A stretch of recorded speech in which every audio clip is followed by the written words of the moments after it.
Thanks so much for joining us here on CBS News Colorado. We are talking CU football. Today, the 2024 schedule came out alongside Romi Bean and Eric Christensen.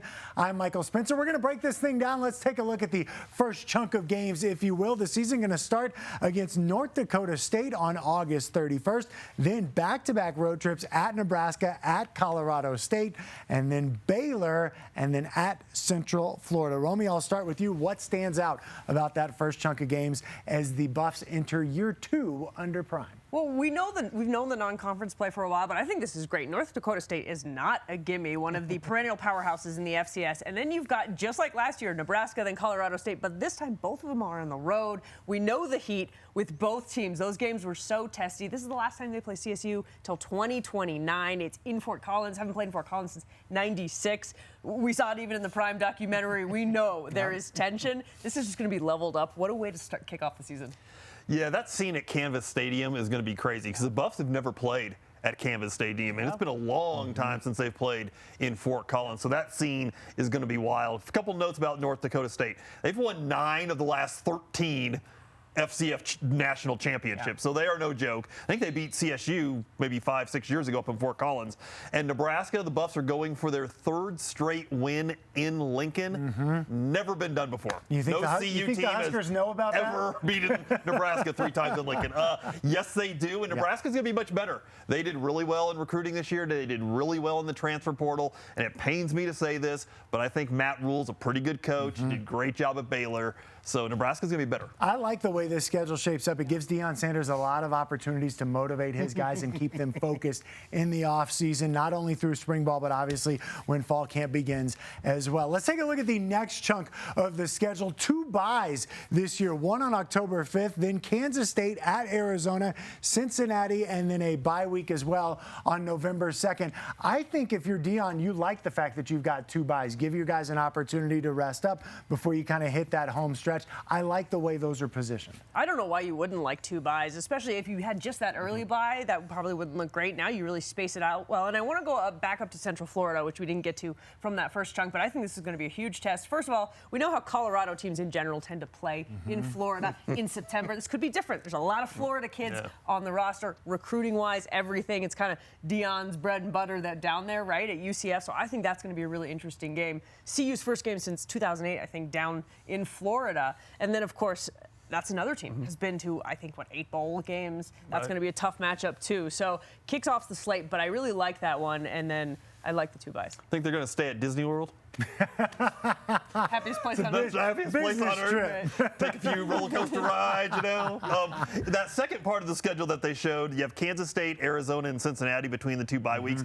I think it's interesting because Kansas State, an old Big 8 foe. Arizona, a Pac-12 foe. Cincinnati, a brand new foe.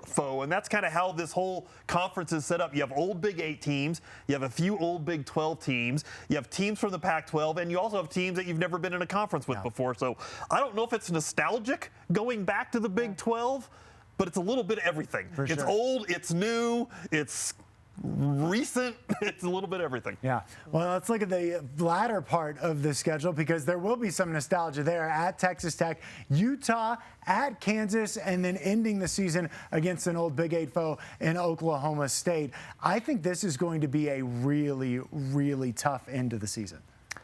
I agree. Texas Tech nearly beat Oregon last year in Lubbock. They bring back Taj Brooks, who was one of the top 3 or 4 rushers in the entire nation. Kansas is a whole lot better than they've been recently. They finished 23rd last year. Utah gets their quarterback Cam Rising back. You always know what Utah brings with Kyle Whittingham. That's always going to be a tough game.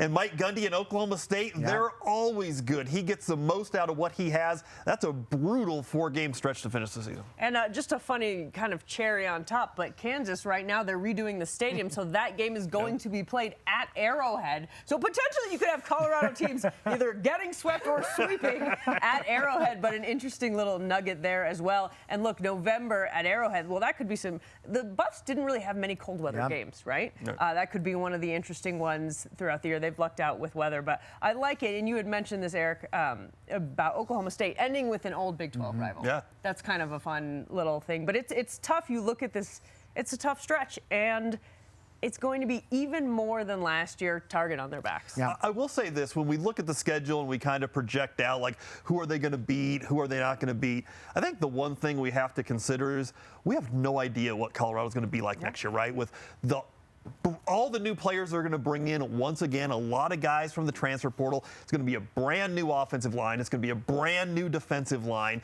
This team, basing your opinions based on last year, doesn't work because it's going to be almost an entirely new team, with the exception of Travis Hunter and Shadur Sanders and a couple other guys, Shiloh and Trevor Woods. But it's going to be a relatively new team. I think Colorado is going to be better. The question is how much better, yep, right? Exactly. But they are going to be better. And the good news is there's going to be a lot to talk about. And, of course, you guys are going to do a great job covering it all as the season kicks off against North Dakota State on August 31st. Thanks so much for joining us for a look at the Buff schedule. Remember, you can always check out what's going on with all of our Colorado sports teams on our website, cbscolorado.com. Just click on sports and follow the link to your favorite teams.